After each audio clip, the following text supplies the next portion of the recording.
سورج آسمان کے وسط میں چمک رہا تھا، سمندر کا پانی گہرا نیلا تھا۔ ناگ نے مغرب کی طرف تیرنا شروع کر دیا۔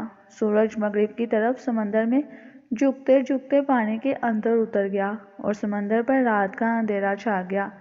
آسمان پر ستارے چمکنے لگے۔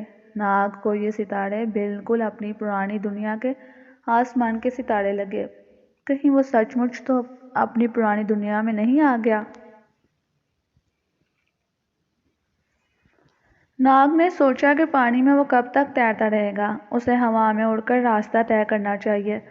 چنانچہ ناگ نے فوراً عقاب کی شکل اختیار کی اور سمندر کے اوپر ہوا میں اڑنا شروع کر دیا۔ اسے فضا میں وہی تازگی اور ٹھنڈک محسوس ہوئی جو اس کی اپنی دنیا میں محسوس ہوا کرتی تھی۔ آدھی رات تک وہ سمندر کے اوپر اڑتا رہا۔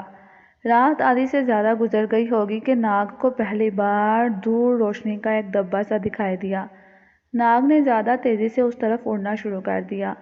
جب وہ سمندر کے کنارے کے قریب پہنچا تو اس نے دیکھا کہ سمندر کے کنارے پر دور دور تک چٹانیں پھیلی ہوئی تھیں، ہر طرف دھند تھی اور اس دھند میں یہ روشنی ایک لائٹ ہاؤس میں سے نکل رہی تھی۔ ناگ اڑتا اڑتا اس لائٹ ہاؤس کے اوپر آیا تو اسے اندر کوئی آدمی دکھائی نہ دیا۔ روشنی ایک بہت بڑے تھال میں نکل رہی تھی۔ اس روشن تھال میں گیس کی آگ روشن تھی۔ اس سے ناگ نے یہ اندازہ لگا لیا کہ یہ اس کی اپنی ہی دنیا ہے، مگر وہ پرانے زمانے کے عہد میں آ گیا ہے۔ مگر یہ کیسے ہو سکتا تھا؟ ان کا پرانے زمانے کا سفر تو ختم ہو گیا تھا، پھر وہ اپنی دنیا کے پرانے زمانے میں کیسے پہنچ گیا؟ ناگ کو دور کہیں کہیں روشنیاں دکھائی دیں۔ یہ گیس کی روشنیاں تھیں جو دھند میں لپٹی ہوئی تھیں۔ یہاں سردی بہت زیادہ تھی۔ روشنیاں گیس کی تھیں، بجلی کی نہیں تھیں۔ ناگ نے آگے جا کر دیکھا کہ یہ ایک بہت گنجان شہر تھا جس کے مکانوں کی چمنیاں اوپر کو اٹھی ہوئی تھیں۔ کسی کسی چمنی میں سے دھواں نکل کر سردی کی وجہ سے وہیں جمع ہو رہا تھا۔ گلیاں تنگ و تاریک تھیں اور سنسان پڑی تھیں۔ ان ویران گلیوں میں سردی کی وجہ سے دھند اتر کر تیرتی پھر رہی تھی۔ ناگ شہر کے ایک بازار میں اتر آیا۔ اس نے دیکھا کہ پرانی قسم کے دکانوں کے اوپر انگریزی زبان میں بورڈز لگے تھے۔ ہر بورڈ کے نیچے لندن لکھا تھا۔ تو کیا وہ لندن پہنچ گیا تھا؟ ایک بورڈ پر سن 1904 لکھا تھا۔ اس کا مطلب تھا کہ وہ 20ویں صدی کے شروع کے لندن پر آ گیا تھا۔ ناگ کی سمجھ میں کچھ نہیں آ رہا تھا کہ وہ واپس پرانے زمانے میں کس طرح سے پہنچ گیا۔ اس سرد اور دھندلی رات میں ناگ نے ایک جگہ دیکھا۔ اس نے دیکھا کہ پرانی قسم کی دکانوں کے اوپر انگریزی زبان میں بورڈز لگے تھے۔ ہر بورڈ کے نیچے لندن لکھا تھا۔ تو کیا وہ لندن میں پہنچ گیا تھا؟ ایک بورڈ پر سن 1904 لکھا تھا۔ اس کا مطلب تھا کہ وہ 20ویں صدی کے شروع والے لندن میں آ گیا تھا۔ ناگ کی سمجھ میں کچھ نہیں آ رہا تھا کہ وہ واپس پرانے زمانے میں کس طرح سے پہنچ گیا ہے۔ اس سرد اور دھندلی رات میں ناگ نے ایک جگہ گیٹ دیکھا جس کے درمیان اوپر گیس لٹک رہا تھا۔ سخت دھند کی وجہ سے اس گیس کی روشنی بہت کمزور لگ رہی تھی۔ گیٹ پر گیس کے بالکل نیچے ایک بورڈ پر انگریزی میں یتیم خانہ لکھا تھا۔ ناگ وہاں سے اڑ کر ایک دوسری طرف جانے ہی لگا تھا کہ اچانک اس کی نظر ایک جگہ گیٹ کے اندر برآمدے میں ایک چھوٹی سی گٹھری پر پڑی تھی۔ وہ ذرا اوپر آیا تو یہ دیکھ کر حیران رہ گیا کہ یہ ایک 7-8 سال کا لڑکا تھا جو پھٹے پرانے گرم کوٹ میں اپنے آپ کو بڑی مشکل سے لپیٹے سردی میں ٹھٹھرتا وہاں سمٹا ہوا بیٹھا تھا۔ ناگ کے دل پر بڑا اثر ہوا کہ یہ بیچارہ اتنی سخت سردی میں باہر کیوں پڑا ہے۔ وہ ذرا پرے جا کر زمین پر اترا اور انسانی شکل میں آ گیا۔ ناگ کا لباس اسی زمانے جیسا ہو گیا تھا، یعنی اس کے سر پر گرم ٹوپی تھی اور جسم کے گرد لمبا سا گرم کوٹ تھا۔ اگرچہ ناگ کو سردی نہیں لگ رہی تھی، وہ برآمدے میں ٹھٹھرتے لڑکے کے پاس آیا اور اس کے پاس بیٹھتے ہوئے پوچھا، بیٹا تم اتنی سردی میں یہاں کیوں پڑے ہو؟ لڑکے نے سردی سے کانپتے ہوئے کہا تھا، مسٹر کوڈی نے مجھے باہر نکال دیا ہے۔ مسٹر کوڈی کون ہے؟ ناگ نے پوچھا۔ لڑکے نے کہا، مسٹر کوڈی اس یتیم خانے کا مینیجر ہے۔ ناگ نے پوچھا، مسٹر کوڈی نے تمہیں اتنی سخت سردی میں باہر کیوں نکال دیا؟ لڑکا بولا، اس لیے کہ میں لوگوں کی جیب نہیں کاٹ سکتا، میں لوگوں کے گھروں میں چوری نہیں کرنا چاہتا، میں چوری کرنا گناہ سمجھتا ہوں۔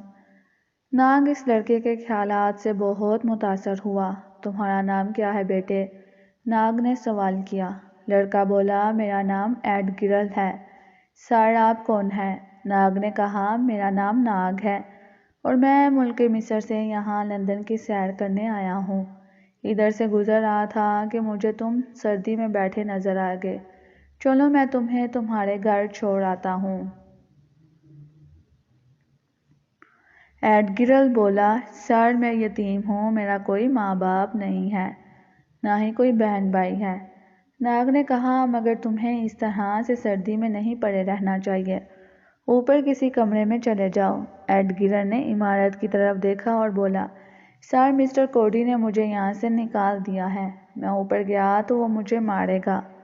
ناگ نے اس لڑکے سے پوچھا کہ اس شہر میں یا شہر سے باہر اس کا کوئی ایک رشتہ دار بھی نہیں ہے جہاں اسے پہنچا دیا جائے؟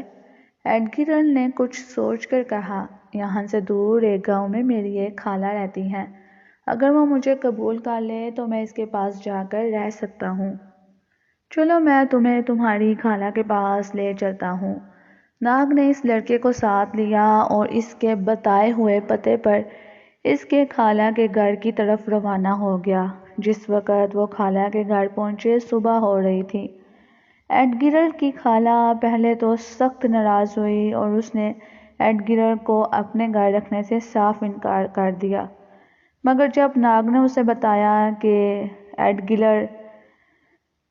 گرل کو اگر اس نے پناہ نہ دی تو وہ بڑا ہو کر چور ڈاکو بن جائے گا اور اس کے خاندان کے نام کی بدنامی ہوگی، تو خالہ راضی ہوگی۔ جب ناگ وہاں سے جانے لگا تو ایڈ گرل نے اسے بتایا کہ یتیم خانے میں دوسرے کئی ایسے معصوم بچے موجود ہیں جو نیک زندگی بسر کرنا چاہتے ہیں، مگر مینیجر کوڈی بڑا ہی مکروہ آدمی ہے، وہ ان سے چوریاں کرواتا ہے، انہیں بازاروں میں بیچتا ہے تاکہ وہ لوگوں کی جیبیں کاٹ کر لائیں۔ ناگ پر اس کا بہت اثر ہوا کہ ایک گنہگار شخص معصوم بچوں کو بھی گناہ کی زندگی بسر کرنے پر مجبور کر رہا ہے۔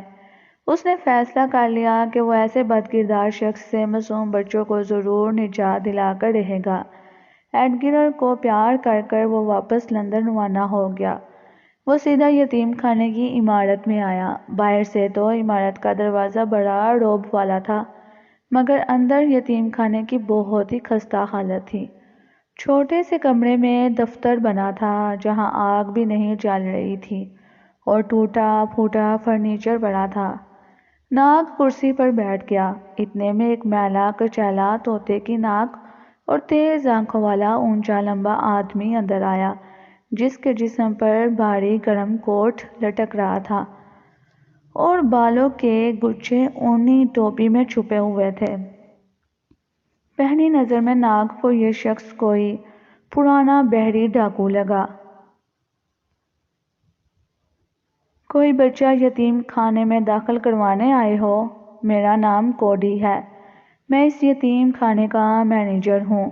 ہم بچوں کی پڑھائی، خوراک اور کپڑے وغیرہ کا بہت خیال رکھتے ہیں۔ کہاں ہے تمہارا بچہ؟ ناگ نے کہا، میں کسی بچے کو داخل کروانے نہیں آیا۔ مسٹر کوڈی کی آنکھیں سکڑ گئیں اور اس نے کرخت آواز میں پوچھا تھا، پھر یہاں کیا لینے آئے ہو مسٹر؟ ناگ نے ادھر ادھر دیکھ کر کہا تھا، میں تمہارے پاس ایک خاص کام کے لیے آیا ہوں، کیا یہاں ہماری باتیں کوئی دوسرا تو نہیں سن رہا؟ مکار کوڈی نے شک کی نظروں سے ناگ کی طرف دیکھا اور بولا، تم کون ہو مسٹر؟ مجھے تو تم کوئی اٹھائی گرے لگتے ہو، جاؤ یہاں سے، تم جیسے لوگ یہاں لندن میں بہت پھرتے ہیں۔ میرے پاس وقت نہیں ہے، ناگ آہستہ سے بولا۔ مسٹر کوڈی، مجھے تمہاری مدد کی ضرورت ہے اور سارے شہر میں صرف تم ہی ایک ایسے آدمی ہو جو میری مدد کر سکتے ہو۔ مکار کوڑی نے چنچلا کر کہا، آخر تم کیا چاہتے ہو؟ میرا سر کیوں کھا رہے ہو؟ بھاگو یہاں سے۔ یہ کہہ کر کوڑی دفتر سے باہر نکلنے ہی لگا تھا کہ ناگ نے کہا، مسٹر کوڑی، میرے پاس ایک خزانے کا نقشہ ہے۔ یتیم خانے کا مینیجر کوڑی بے حد لالچی شخص تھا۔ اس لالچ کی وجہ سے وہ یتیم بچوں سے لوگوں کے گھروں میں چوریاں کرواتا تھا۔ اس نے یتیم خانے کے ایک کمرے کا فرش کھود کر کتنی ہی دولت جمع کر رکھی تھی، جس کو وہ ہر رات نکال کر دیکھتا اور بڑا خوش ہوتا تھا۔ وہ کنجوس بھی بڑا تھا اور ایک پائی بھی خرچ نہیں کرتا تھا۔ خزانے کا نام سن کر اس کے قدم وہیں رک گئے، مگر آدمی بڑا چالاک تھا۔ بولا، آخر تم خزانے کا نقشہ لے کر میرے پاس ہی کیوں آئے ہو؟ ناگ نے جلدی سے کہا تھا، اسی لیے کہ اس سارے شہر میں صرف تم ہی ایک ایسے شخص ہو جس پر میں بھروسہ کر سکتا ہوں۔ یہاں ایک سے ایک گنڈا پڑا ہے، میں جس سے خزانے کی بات کروں گا مجھے معلوم ہے وہ مجھے دھوکہ دے کر سارا خزانہ لوٹ کر لے جائے گا۔ کوڑی اپنی تعریف سن کر بڑا خوش ہوا، ہاتھ زور زور سے ملتا ہوا ناگ کے قریب آیا اور جھک کر بولا، کہاں ہے نقشہ؟ ناگ نے کہا، نقشہ میں نے ایک جگہ چھپا کر رکھا ہوا ہے۔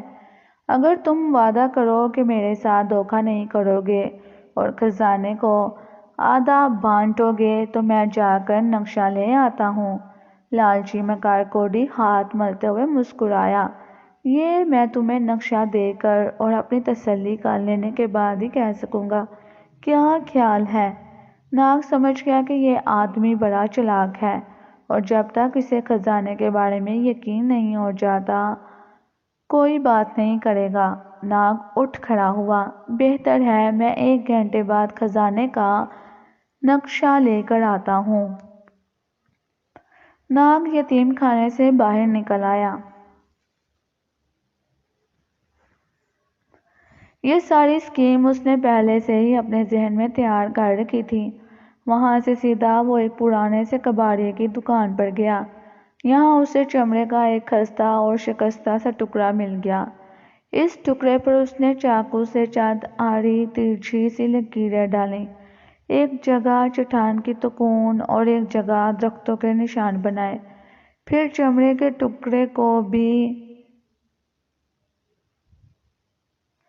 مٹی سے میلا کر دیا، جاڑ کر جیب میں تہہ کر رکھا اور 1 گھنٹہ گزر جانے کے بعد سیدھا یتیم خانے میں مسٹر کوڑی کے پاس آ گیا۔ اس وقت مسٹر کوڑی یتیم بچوں کو کچھ سمجھا رہا تھا۔ ناگ کو دیکھ کر وہ ایک دم سے خاموش ہو گیا اور بچوں سے بولا تھا، جاؤ اب اپنا کام کرو، خبردار کسی کی چیز کو ہاتھ مت لگانا، بس محنت مزدوری کر کر ہی 2-3 شلنگ کما کر لانا۔ ناگ سمجھ گیا کہ کوڑی ان یتیم بچوں کو چوری کرنے اور لوگوں کی جیبیں صاف کرنے کے لیے شہر کے بازاروں میں بیچ رہا ہے۔ لڑکوں کی حالت بے حد خستہ تھی، سردی سے ٹھٹر رہے تھے، کوٹ اور سویٹر پھٹے پرانے تھے۔ جب لڑکے چلے گئے تو کوڑی ناگ سے کہنے لگا، کیا کروں، یتیم خانے کا خرچہ بھی تو چلانا ہوتا ہے، میں خود کام کرتا ہوں، بچے بھی محنت مزدوری کرتے ہیں، پھر بھی گزارا نہیں ہوتا۔ اچھا کہو تم نقشہ لائے؟ ہاں، ناگ نے کہا۔ مکار کوڑی بولا، میرے کمرے میں آ جاؤ۔ مکار کوڑی کا کمرہ اگرچہ بے حد گندا تھا، مگر یہاں آتش دان میں آگ سلگ رہی تھی، جس کی وجہ سے وہاں سردی میں ذرا کمی تھی۔ درمیان میں لکڑی کی گول میز تھی جس پر جھوٹے برتن پڑے تھے۔ کوڑی نے جلدی سے برتن اٹھائے اور کرسی پر بیٹھ کر بولا، کہاں ہے نقشہ؟ مجھے دکھاؤ۔ ناگ نے جیب سے چمڑے کا نقشہ نکال کر اس کے سامنے رکھ دیا۔ کوڑی نقشہ میز پر پھیلا کر دیکھنے لگا۔ ناگ لندن پہلے بھی آ چکا تھا، اسے معلوم تھا کہ وہاں دریا کے پار ایک جنگل ہے جو بہت گھنا ہے، اس کے آگے سنگلاخ چٹانیں ہیں۔ چنانچہ اس نے نقشے میں انگلی رکھ کر یوں ہی کہنا شروع کر دیا، یہ دیکھو یہ دریا ہے۔ یہ دریا پار کر کے جنگل کا آخری کنارہ ہے۔ اس کے آگے یہ ایک چٹان ہے اور یہ وہ درخت اس پر اگے ہوئے ہیں۔ بس خزانہ اس چٹان کے نیچے ہے۔ تم کو یہ نقشہ کہاں سے ملا ہے؟ کوڈی نے سوال کیا۔ ناگ بولا، یہ میرے دادا کے پاس محفوظ پڑا تھا۔ میں ملک مصر کا رہنے والا ہوں۔ جب میرا دادا مرنے لگا تو اس نے یہ نقشہ مجھے دیا اور کہا میں جا کر یہ خزانہ تلاش کروں اور باقی زندگی آرام و آسائش سے گزاروں، مگر میں اکیلا یہ کام نہیں کر سکتا تھا۔ میں ڈرپوک ہوں، اور پھر کہتے ہیں کہ خزانے پر سانپ ہوتا ہے۔ مجھے سانپوں سے بڑا ہی ڈر لگتا ہے۔ یہ کہہ کر ناگ دل ہی دل میں مسکرایا، کیونکہ وہ تو خود سانپ تھا۔ لالچی کوڈی بڑے شوق سے نقشے کو دیکھ رہا تھا۔ اس نے فیصلہ کیا کہ ابھی خزانے کی تلاش میں نکل کھڑے ہوں گے۔ لہٰذا شہر پر دھند پھیلی تھی، آسمان پر بادل چھا رہے تھے۔ اس ساری اسکیم سے ناگ یہ چاہتا تھا کہ اس ظالم شخص کوڈی سے یتیم بچوں کو نجات دلائی جائے۔ وہ اسے مارنا نہیں چاہتا تھا، کیونکہ وہ کسی بے گناہ کا خون کرنا سب سے بڑا گناہ سمجھتا تھا۔ اس کی اسکیم یہی تھی کہ کوڈی کو لے کر جنگل میں نکل جائے اور پھر کسی سانپ کی مدد سے کوئی خزانہ تلاش کرے، کیونکہ سارے علاقے میں بادشاہوں کی حکومتیں رہی تھیں اور کئی جگہوں پر خزانے دفن تھے۔ اس کے بعد خزانہ مل جائے تو وہ خزانہ لالچی کوڈی کے حوالے کر کر اس سے کہے کہ اب وہ یتیم بچوں کو آزاد کر دے اور خود کسی دوسرے شہر جا کر اپنی زندگی شروع کرے۔ کوڈی جیسے لالچی آدمی کے لیے یہی ایک اسکیم فائدہ مند ہو سکتی تھی۔ ناگ اور کوڈی ایک گھوڑا گاڑی میں بیٹھ کر دریا کنارے جنگل کی طرف روانہ ہو گئے۔ جنگل کے کنارے پہنچ کر وہ گھوڑا گاڑی سے اتر گئے، جنگل میں داخل ہوئے۔ جنگل پار کر کر چٹانوں میں آئے تو کوڈی نے نقشہ نکال لیا، کہاں ہے وہ چٹان جس پر درخت ہے۔ کوڈی چٹانوں کی طرف تکنے لگا۔ ناگ نے سوچا کہ کسی نہ کسی چٹان پر تو درخت ضرور ہوں گے، چنانچہ ایک چٹان پر اسے دور سے دو درخت نظر آ ہی گئے۔ اس نے خوش ہو کر کہا تھا، وہ دیکھو چٹان پر درخت ہے، نقشے میں یہی نشانی دی گئی ہے خزانے کی۔ لالچی کوڈی بڑا خوش ہوا، لمبے لمبے ڈھگ بڑھتا وہ چٹان کی طرف بڑھا۔ ناگ نے قریب جا کر دیکھا، چٹان کے پیچھے ایک چھوٹا سا کھو تھا۔ ناگ نے کوڈی سے کہا، مسٹر کوڈی، شاید اس کھو میں خزانہ ہے، تم باہر ٹھہرو، میں اندر جا کر دیکھتا ہوں۔ کوڈی نقشہ لپیٹ کر وہیں کھڑا رہا۔ ناگ اس کھو میں داخل ہو گیا۔ کھو میں اندھیرا تھا۔ اندر جاتے ہی ناگ نے سانپ کی آواز میں آہستہ سے کہا تھا، کیا یہاں کوئی سانپ ہے؟ اگر ہے تو میرے سامنے آئے، میں ناگ دیوتا ہوں۔ چند لمحوں کے بعد ایک سانپ بل میں سے نکل کر آ گیا۔ ناگ کو اس نے جھک کر سلام کیا اور بولا، عظیم ناگ دیوتا، میں آپ کی کیا خدمت کر سکتا ہوں؟ ناگ نے پوچھا، کیا یہاں کوئی خزانہ دفن ہے؟ سانپ بولا، عظیم ناگ، اس کھو میں تو کوئی خزانہ نہیں ہے، لیکن یہاں سے دو چٹانیں چھوڑ کر ایک سیاہ ٹیلہ ہے۔ اس ٹیلے میں ایک چھوٹی سی سرنگ ہے۔ اس سرنگ میں شاہ ریچارڈ کے زمانے کا خزانہ دفن ہے۔ ناگ سانپ کا شکریہ ادا کر کر کھو سے باہر آ گیا۔ کیا خزانہ ملا؟ کوڈی نے بے تابی سے پوچھا تھا۔ ناگ نے کہا، خزانہ یہاں نہیں ہے، لیکن میرا خیال ہے کہ ہم آگے کسی چٹان میں چل کر دیکھتے ہیں۔ مکار کوڈی نے شک سے ناگ کو دیکھا تھا۔ مسٹر، تم مجھے دھوکہ دینے کی کوشش نہ کرنا، اس کا انجام ٹھیک نہیں ہوگا۔ ناگ آگے چل پڑا، تم میرے پیچھے آؤ، خزانہ سامنے والی سیاہ پہاڑی کی سرنگ میں ہے۔ کوڈی ناگ کے پیچھے پیچھے چل پڑا۔ سیاہ پہاڑی میں واقعی ایک چھوٹی سی سرنگ بنی ہوئی تھی۔ ناگ بولا، مجھے یقین ہے کہ خزانہ اسی سرنگ میں ہے۔ ناگ اور کوڈی سرنگ میں داخل ہو گئے۔ کوڈی نے جیب سے موم بتی نکال کر روشن کر لی۔ اس کی روشنی میں وہ سرنگ میں پھونک پھونک کر قدم رکھتے چلنے لگے۔ ناگ نے سرنگ کے درمیان ایک جگہ پہنچ کر کہا، تم ایک طرف ہو کر کھڑے رہو، میں خزانے کو تلاش کرتا ہوں۔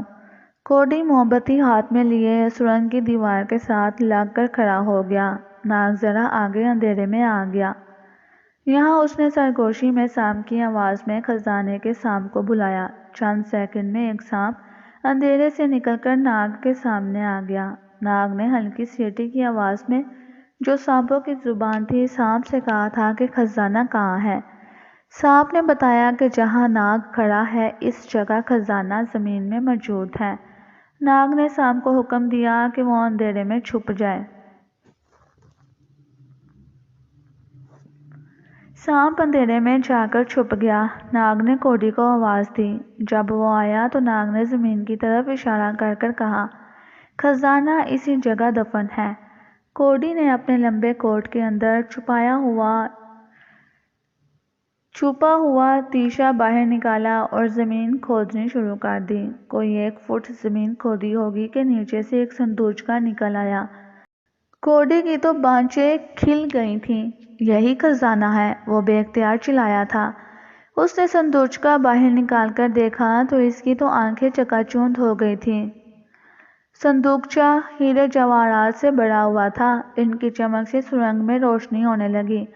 ناگ نے کہا، اب ایسا کرو کہ خزانے کو آدھا آدھ کر لو، جیسا کہ تم نے وعدہ کیا تھا۔ مگر مکار کوڈی کی نیت خراب ہو چکی تھی، اسی لیے وہ یتیم خانے سے ایک خنجر ساتھ لے کر چلا تھا، جو اس نے اپنے کوٹ میں چھپا رکھا تھا۔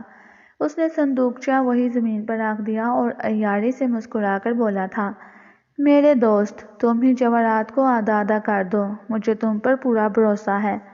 ناگ نے کوڈی پر ذرا سا بھی شک نہ کیا، حالانکہ یہ اس کی بھول تھی۔ پیارے بچوں، زندگی میں کسی بھی نئے شخص سے ملو تو فوراً ہی اس پر بھروسہ نہیں کر لینا چاہیے۔ پہلے اسے آزما کر دیکھ لینا چاہیے کہ وہ آپ کا ہمدرد ہے یا اپنا کوئی مطلب پورا کرنے کے لیے آپ سے ملا ہے۔ ناگ نے غلطی کی اور کوڈی پر بھروسہ کرتے ہوئے صندوقچے کے آگے بیٹھ گیا۔ جواہرات کو الگ الگ کرنے لگا۔ کوڈی نے چپکے سے اپنے لمبے کوٹ کی جیب سے چاقو نکالا اور بڑی پھرتی سے ناگ کی پشت پر حملہ کر دیا۔ چاقو ناگ کی پیٹھ میں آدھا گھس گیا۔ ناگ تڑپ کر پڑے گر پڑا۔ اس کی پیٹھ میں سے خون بہہ رہا تھا۔ اندھیرے میں چھپے ہوا خزانے کا سانپ یہ سب کچھ دیکھ رہا تھا۔ مکار کوڈی نے اتنی تیزی سے ناگ پر چاقو سے حملہ کیا تھا کہ خزانے کا سانپ بھی دھوکہ کھا گیا تھا اور عین وقت پر عظیم ناگ کی کوئی مدد نہ کر سکا۔ لیکن جب عظیم ناگ دیوتا کو اس نے زخمی ہو کر گرتے دیکھا تو خزانے کے سانپ کے منہ سے ایک ایسی پھنکار نکلی کہ سرنگ کی فضا گونج اٹھی۔ کوڈی کے ہاتھ سے دہشت کے مارے چاقو نیچے گر پڑا۔ خزانے کا سانپ اچھل کر کوڈی کی گردن سے لپٹ گیا اور اس نے اس کی گردن پر ڈس دیا۔ مکار کوڈی کو کچھ سمجھ میں نہ آیا کہ یہ سانپ کہاں سے آ گیا تھا، مگر اب سوچنے سمجھنے کا کوئی فائدہ نہیں تھا۔ سانپ اپنا کام کر چکا تھا۔ زہر مکار کوڈی کی گردن کی رگوں سے ہوتا ہوا اس کے دماغ میں پہنچ گیا۔ اس کے ساتھ ہی کوڈی کا جسم کانپا، لرزا اور وہ دھڑام سے نیچے گرا اور اس کے نتنوں سے خون جاری ہو گیا۔ خزانے کا سانپ لپک کر ناگ کی طرف آیا۔ ناگ اپنی پیٹھ کے زخم پر ہاتھ رکھ کر خون روکنے کی کوشش کر رہا تھا۔ سانپ نے کہا، عظیم ناگ دیوتا، میں نے آپ کے دشمن کو ہلاک کر ڈالا۔ ناگ بولا، اس کا یہی انجام ہونا تھا۔ سانپ نے کہا، عظیم ناگ، میں آپ کے زخم کے لیے کیا کر سکتا ہوں کہ یہ اچھا ہو جائے؟ ناگ نے کہا، فکر نہ کرو، ابھی زخم اچھا ہو جائے گا۔ اور ایسا ہی ہوا۔ تھوڑی دیر بعد جب ناگ نے زخم پر سے ہاتھ اٹھایا تو اس کا زخم بند ہو گیا تھا، صرف تھوڑا سا خون ہی بہا تھا۔ ناگ نے خزانے کے سانپ سے کہا تھا، تم اس خزانے کی حفاظت کرو، ہو سکتا ہے کہ اس کی کسی دوسرے مستحق کو ضرورت ہو، میں اس میں سے صرف ایک ہیرا لے جا رہا ہوں۔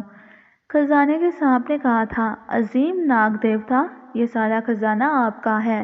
ناگ کہنے لگا، مجھے ان خزانوں کی ضرورت نہیں ہے، جس کو اس کی ضرورت ہوگی وہ خود آ کر یہ خزانے لے جائے گا۔ ناگ نے صندوقچے میں سے ایک انڈے کے سائز کا ہیرا اٹھا کر جیب میں رکھ لیا اور صندوقچے کو وہیں گڑے میں دبا کر اوپر مٹی برابر کر کر پتھر بکھیر دیے۔ پھر خزانے کے سانپ کو خدا حافظ کہا اور سرنگ سے باہر نکل کر شہر کی طرف روانہ ہو گیا۔ اس کا پروگرام اب یہ تھا کہ لندن کے کسی جوہری کے پاس جا کر اس ہیرے کو فروخت کرے، جتنی رقم ملے اس میں سے تھوڑی سی اپنے پاس رکھے اور باقی کی ساری رقم یتیم خانے کے یتیم لڑکوں میں بانٹ کر انہیں کہے کہ وہ نئے کپڑے بنائیں اور کسی ایسے اسکول میں جا کر داخل ہو جائیں جہاں ان کے رہنے کے لیے ہاسٹل بھی ہو۔ یہی کچھ سوچتا ہوا ناگ جنگل سے نکل کر دریا سے ٹیمز کے کنارے آ گیا۔ اس کے سامنے 1904 کا پرانا لندن دھند میں پھیلا ہوا تھا۔ وہ شہر میں داخل ہو گیا۔ انگریز عورتیں اور مرد پرانے زمانے کے لمبے کوٹ اور ہیٹ پہنے چل پھر رہے تھے۔ گھوڑا گاڑیاں چل رہی تھیں اور کہیں کہیں کوئی پرانی طرز کی کار بھی نظر آ جاتی تھی۔ ناگ لندن کی سٹریٹ پر آ گیا۔ یہاں بڑے بڑے جوہریوں کی شاندار سی دکانیں تھیں۔ ناگ ایک عالی شان دکاندار کا دروازہ کھول کر اندر داخل ہو گیا۔ باہر بڑی سخت سردی پڑ رہی تھی مگر اس دکان کی فضا گرم تھی۔ یہاں ایک آتش دان میں آگ جل رہی تھی۔ دکان ایک بہت بڑے ہال کمرے کی شکل میں تھی جہاں جگہ جگہ شیشے کے شوکیسوں میں ہیرے جواہرات چمک رہے تھے۔ سامنے کاؤنٹر کے پیچھے ایک ٹھگنے قد کا گول مٹول سا انگریز جوہری کھڑا تھا۔ ناگ کے کپڑے اتنے اچھے نہیں تھے۔ ناگ اس کی طرف بڑھا تو اس ٹھگنے قد کے آدمی نے نفرت سے ناگ کی طرف دیکھا تھا۔ ناک چڑھا کر بولا، مسٹر تم غلطی سے اس دکان میں تو نہیں آ گئے؟ ناگ نے بڑے اعتماد سے کہا تھا، نہیں میں ایک ہیرا فروخت کرنے آیا ہوں۔ جوہری نے آنکھیں اوپر گھما کر کہا تھا، اوہ ہو کہاں ہے ہیرا؟ ناگ نے جیب سے انڈے کے برابر ہیرا نکال کر جوہری کے سامنے رکھا تو اسے دیکھتے ہی انگریز جوہری کی آنکھیں کھلی کی کھلی رہ گئیں، کیونکہ اتنا بڑا ہیرا اس نے آج تک نہیں دیکھا تھا۔ اس سے پہلا جو خیال آیا وہ یہ تھا کہ یقیناً یہ ہیرا نکلی ہوگا۔ اس نے اپنی آنکھوں کے ساتھ شیشہ لگا کر ہیرے کو اچھی طرح سے پرکھا۔ ہیرا بالکل اصلی تھا۔ جوہری تو حیران ہو گیا۔ اس نے جلدی سے دوسرے انگریزی جوہری کو بلایا اور ہیرا دکھایا۔ وہ بھی ہیرے کو دیکھ کر دنگ رہ گیا۔ اب انہوں نے ناگ کو اوپر سے نیچے تک دیکھا۔ مسٹر یہ ہیرا تمہیں کہاں سے ملا ہے؟ ناگ نے کہا، یہ ہمارا خاندانی ہیرا ہے، ہمارے حالات اچھے نہیں ہیں، اسی لیے میں اسے بیچنا چاہتا ہوں۔ ٹھگنے جوہری نے اپنے ساتھی کی طرف دیکھا اور پھر ناگ کی طرف دیکھ کر بولا، تم اس کے عوض کتنی رقم چاہتے ہو؟ ناگ نے کہا، جتنی رقم تم دے سکتے ہو۔ ٹھگنے جوہری نے کہا، ہم تمہیں اس ہیرے کے عوض 1,00,000 پاؤنڈ دے سکتے ہیں۔ ٹھیک ہے مجھے منظور ہے، ناگ نے کہا۔ اصل میں ٹھگنے قد کے جوہری اور اس کے ساتھی کی نیت ٹھیک نہیں تھی۔ انہیں چاہیے تو یہ تھا کہ پولیس کو خبر کرتے کہ ایک غریب مزدور سا نوجوان انتہائی قیمتی ہیرا کہیں سے چرا کر لے آیا ہے۔ مگر انہوں نے ایسا نہ کیا اور ناگ کو 1,00,000 پاؤنڈ کے نوٹ لفافے میں ڈال کر دے دیے۔ جب ناگ نوٹس لے کر دکان سے گیا تو ٹھگنے جوہری نے ایک آدمی کو بلا کر کہا تھا، اس نوجوان کا پیچھا کرو، اس کے پاس ضرور اور جواہرات بھی ہوں گے۔ جوہری یہ چاہتا تھا کہ ناگ کے پاس کوئی خزانہ ہے تو وہ اس کو اپنے قبضے میں لے کر اور ناگ کو ہلا کر مار ڈالے۔ یہ انگریز جاسوس ناگ کے پیچھے لگ گیا۔ ناگ کو اس کی کچھ خبر نہیں تھی اور وہ 1,00,000 پاؤنڈ لے کر سیدھا یتیم خانے پہنچا۔ سب یتیم لڑکوں کو ایک کمرے میں جمع کیا اور بولا، میرے دوستو، مسٹر کورڈی آج تک تم پر ظلم کرتا رہا ہے۔ اس نے تم سے تمہاری مرضی کے خلاف چوریاں کروائی، خدا تمہیں معاف کرے، لیکن میں تمہاری اس گناہ آلود زندگی سے تمہیں نجات دلانا چاہتا ہوں تاکہ تم کسی ہاسٹل میں داخل ہو کر تعلیم حاصل کرو اور اچھے اچھے گرم کپڑے بنوا کر پہنو اور پڑھ لکھ کر شریف شہریوں کی طرح سے زندگی بسر کر سکو۔ مجھے بتاؤ کہ یہاں ایسا کون سا اسکول ہے جس کا کوئی ہاسٹل بھی ہے؟ یتیم لڑکے بڑے خوش ہوئے۔ انہوں نے ناگ کو بتایا کہ لندن میں گرامر اسکول ایک ایسا اسکول ہے جس کا ایک ہاسٹل بھی ہے۔ ناگ نے کہا، تم لوگ میرے ساتھ چلو، میں تم سب کو گرامر اسکول میں داخل کرواؤں گا، ساتھ ہی تمہیں ہاسٹل میں بھی ایک کمرہ لے کر دوں گا۔ تم سب کے نام الگ الگ بینک میں پاؤنڈز جمع کروا دیے جائیں گے، جس سے تم ہاسٹل اور اپنی پڑھائی کا خرچہ پورا کرو گے۔ ناگ نے شام ہونے سے پہلے پہلے یتیم خانے کے سارے بچوں کو اسکول میں داخل کروا دیا اور ہاسٹل میں بھی انہیں کپڑے لے کر دے دیے۔ ان کے لیے کپڑے بھی خرید کر انہیں پہنائے۔ یتیم بچے بے حد خوش تھے۔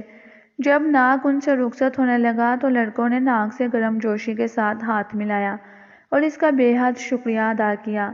جوہری کا انگریز جاسوس برابر ناگ کے پیچھے لگا ہوا تھا اور یہ ساری کارروائی دیکھ رہا تھا۔ اسے یقین ہو گیا تھا کہ اگر یہ شخص اتنا دل کھول کر دوسروں پر پیسہ خرچ کر رہا ہے تو ضرور اس کے پاس کوئی خفیہ خزانہ ہوگا۔ ناگ نے اپنے لیے 500 پاؤنڈز رکھ لیے تھے، جو 1904 کے زمانے میں بہت بڑی رقم تھی۔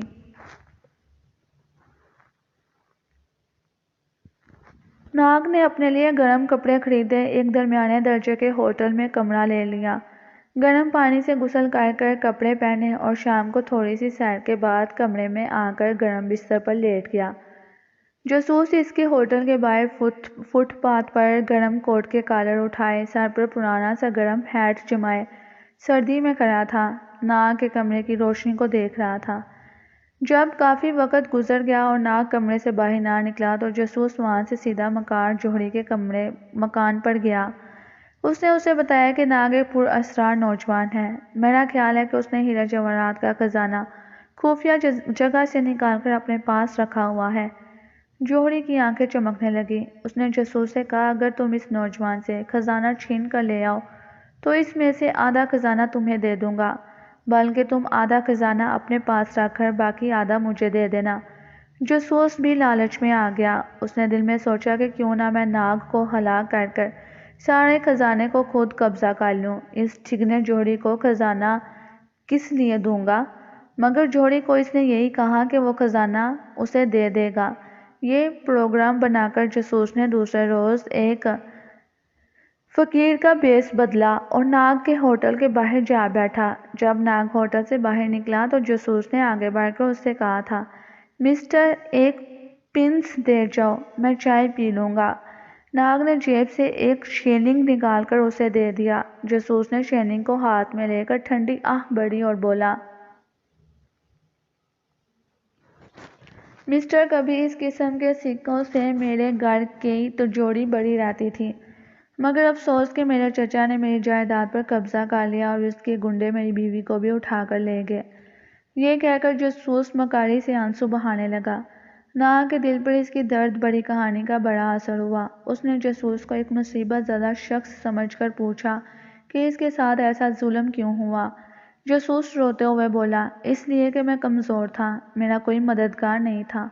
خدا جانے میری بیوی ظالموں کی قید میں کس طرح سے زندگی بسر کر رہی ہوگی۔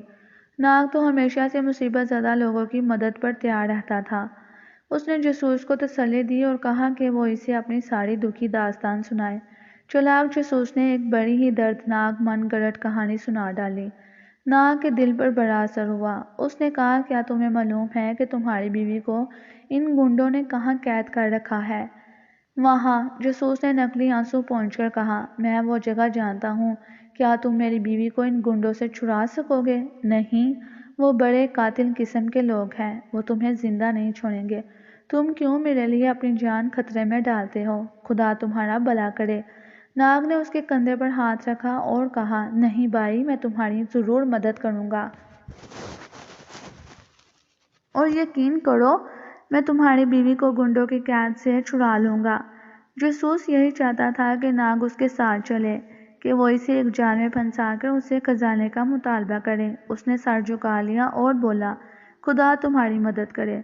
تم نے ایک غریب انسان کو پھر سے حوصلہ دیا ہے۔ میں تمہیں بتاتا ہوں کہ میری بیوی کو گنڈوں نے کہاں قید کر رکھا ہے۔ انگریز جاسوس نے ناگ کو بتایا کہ گنڈے اس کی بیوی کو دریا کے پرانے پل کے نیچے ایک خفیہ تہہ خانے میں رکھے ہوئے ہیں۔ وہاں ہر وقت پہرا لگا رہتا ہے اور کوئی اندر نہیں جا سکتا۔ لیکن مجھے اس تہہ خانے کا ایک خفیہ راستہ معلوم ہے۔ میں اکیلا اس راستے سے اندر جاتے ہوئے ڈرتا تھا۔ اگر تم میرے ساتھ ہوگے تو میں تمہاری رہنمائی کروں گا۔ ناگ بولا، میں ابھی تمہارے ساتھ جانے کو تیار ہوں۔ مکار جاسوس کہنے لگا، نہیں نہیں، دن کے وقت وہاں جانا اپنی زندگی کو خطرے میں ڈالنے کے برابر ہوگا۔ ہمیں رات کے وقت جانا چاہیے، جب اندھیرا چھا جائے۔ میں رات کے وقت یہاں آ جاؤں گا، کیا تم میرا انتظار کرو گے؟ ناگ بولا، کیوں نہیں، میں تمہاری مدد کرنا چاہتا ہوں۔ تم رات کو مجھے اس جگہ پاؤ گے۔ جاسوس نے ناگ کا ہاتھ چوم لیا اور بناوٹی آنسو بہا کر اس کا شکریہ ادا کرتے ہوئے چلا گیا۔ ناگ شہر کی سیر و تفریح کو نکل گیا۔ دل میں اس کے یہ خیال بھی تھا کہ شاید کسی جگہ امبر، ماریا اور کیٹی سے ملاقات ہو جائے، یا اس بات کا راز کھلے کہ وہ واقعی اپنی دنیا کے پرانے زمانے میں آ گیا ہے، یا یہ محض اس کی نظر کا دھوکہ ہے، کیونکہ اس کی دنیا تو ایٹمی جنگ میں تباہ ہو چکی تھی۔ دوسری طرف مکار جاسوس سیدھا اپنے گھر پہنچا۔ اپنی اسکیم کے بارے میں اس نے ٹھگنے جوڑی کو کچھ نہیں بتایا تھا۔ یہ جاسوس اکیلا ہی ناگ کے خزانے کو ہتھیانا چاہتا تھا۔ اس نے ناگ کو دریا کے پرانے پل کے نیچے جس خفیہ تہہ خانے کا پتہ بتایا تھا، وہاں اس کی نہ تو کوئی بیوی تھی اور نہ ہی کوئی گنڈے تھے۔ یہ ایک ویران سا گمنام سا تہہ خانہ تھا، جہاں 100 سال پہلے بادشاہ اپنے دشمنوں کو قید کیا کرتے تھے۔ جاسوس کو اس تہہ خانے کے سارے خفیہ راستوں کا علم تھا، کیونکہ وہ لندن ہی کا رہنے والا تھا اور جاسوسی کے سلسلے میں وہاں 2-1 بار جا چکا تھا۔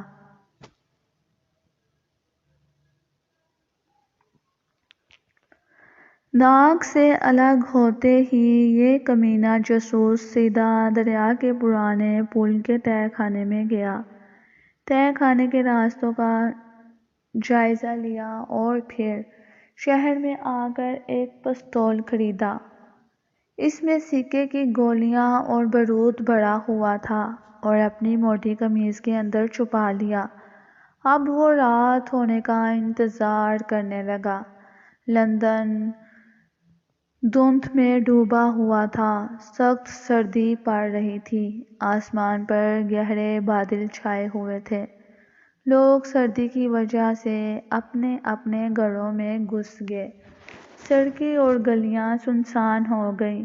گلیوں اور بازاروں کے کونوں میں روشن گیس کے ہنڈولوں کی روشنیوں میں دھند میں لپٹی ہوئی تھیں۔ ناگ کو سردی بہت ہی کم لگتی تھی۔ وہ معمولی سے گرم لمبے سے کوٹ میں اپنے ہوٹل سے نکل کر وعدے کے مطابق فٹ پاتھ پر آ کر کھڑا ہو گیا۔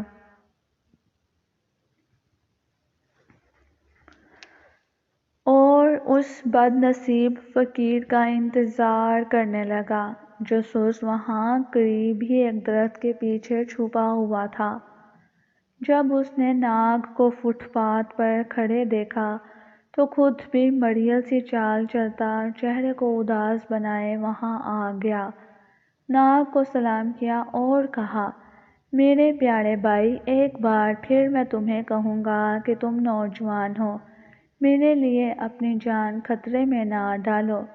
اصل میں جاسوس ناگ کو اور پکا کرنا چاہتا تھا۔ ناگ نے مسکرا کر کہا، تم میری فکر نہ کرو، میں جب تک تمہاری بیوی کو گنڈوں کے چنگل سے چھڑا نہ لوں گا مجھے چین نہیں آئے گا۔ چلو مجھے دریا کے پرانے سے پل پر لے چلو۔ دل میں مکار جاسوس بڑا خوش ہوا۔ ناگ نے ایک گھوڑا گاڑی کو رکھوا لیا۔ اس میں بیٹھ کر وہ لندن کو قہر آلود ٹھٹھرتی سنسان گلیوں اور بازاروں میں گزرتے دریا کے پرانے پل کے پاس جا کر اتر گئے۔ ناگ نے جاسوس سے کہا، تم نے مجھے اپنا نام ابھی تک نہیں بتایا دوست۔ جاسوس بولا، میرا پیارا سا نام الفریڈ ہے۔ اور میں نے ابھی تک آپ سے بھی نام نہیں پوچھا۔ تم مجھے ناگ کہہ کر پکار سکتے ہو۔ ناگ نے مسکرا کر کہا۔ جاسوس آگے آگے دریا کے پل کی طرف چلا اور بولا، یہ مجھے انڈین نام لگتا ہے۔ ناگ نے کہا، میں انڈیا میں کچھ دیر رہا ضرور ہوں، مگر میں مصر کا رہنے والا ہوں اور لندن میں سیر کرنے آیا ہوں۔ جاسوس نے جب سنا کہ ناگ مصر کا رہنے والا ہے تو اس کے دل میں یہ خیال اور پختہ ہو گیا کہ ناگ کے پاس خزانہ ضرور ہوگا، کیونکہ ملک مصر میں پرانے بادشاہوں کے بے شمار خزانے دفن تھے۔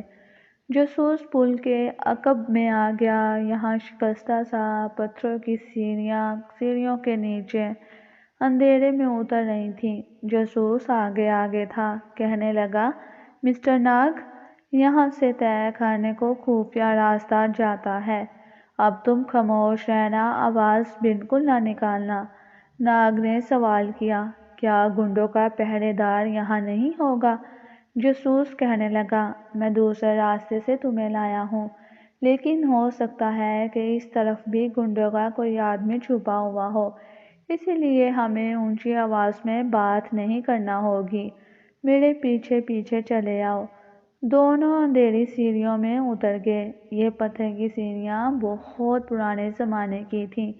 اندھیرے میں جاتے ہی جاسوس نے جیب سے موم بتی نکال کر روشن کر لی اور آگے چلنے لگا۔ ناگ نے موم بتی کی روشنی میں دیکھا کہ وہ ایک تنگ راستے سے گزر رہے ہیں۔ پتھر کی دیوار سیاہ ہے، جس میں سے پانی ٹپک رہا ہے۔ فرش پر بھی پانی تھا۔ اچانک جاسوس کا پاؤں پھسلا اور وہ فرش پر گر پڑا۔ اب ایسا ہوا کہ گرنے سے اس کی قمیض کے اندر چھپایا ہوا پستول بھی فرش پر گر پڑا تھا۔ ناگ نے پوچھا، یہ تم پستول کس لیے لائے تھے الفریڈ؟ جاسوس نے فوراً جواب دیا تھا، مسٹر ناگ، کیا تم بغیر ہتھیار کے گنڈوں کا مقابلہ کرو گے؟ یہ میں تمہارے لیے لایا تھا، یہ لو، تم اسے رکھو اپنے پاس۔ جاسوس نے فرش پر سے پستول اٹھا کر ناگ کو دیتے ہوئے کہا۔ ناگ کو پستول کی ضرورت تو نہیں تھی، لیکن پھر بھی اپنی حفاظت کے خیال سے اس نے پستول لے کر رکھ لیا۔ جاسوس نے پستول اسی لیے دے دیا تھا کہ ناگ کو اس کی نیت پر شک نہ ہو۔ پستول کے ہاتھ سے نکل جانے سے اب اس نے ناگ کو ہلاک کرنے کا ایک دوسرا منصوبہ بنایا۔ جاسوس جانتا تھا کہ اسی دریا کے نیچے والے تہہ خانے میں ایک ایسی کوٹری بھی ہے جس میں بادشاہ کے دشمنوں کو بند کر کر پانی چھوڑ دیا جاتا تھا اور دشمن کوٹری میں ڈوب کر مر جاتے تھے۔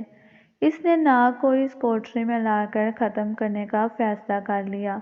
اسے یقین تھا کہ ناگ کو ختم کرنے کے بعد ہی وہ اس کے خزانے پر قبضہ کر سکتا ہے، جو اس نے اپنے ہوٹل کے کمرے میں کسی جگہ چھپا کر رکھا ہوا ہے۔ اب وہ ناگ کو لے کر ایک دوسری سرنگ میں داخل ہو گیا۔ یہاں سے ایک پیچ دار سی تنگ و تاریک راستہ موت کی کوٹری کی طرف جاتا تھا۔ آگے ایک دروازہ آ گیا جو پتھر کا تھا۔ یہاں آ کر جاسوس رک گیا۔ اس نے موم بتی والا ہاتھ اوپر اٹھا کر بند دروازے پر روشنی ڈالی اور سرگوشی میں ناگ کو بتایا، اس دروازے کی دوسری طرف ایک سیڑھی نیچے اترتی ہے، وہاں گنڈوں کا خفیہ ٹھکانہ ہے۔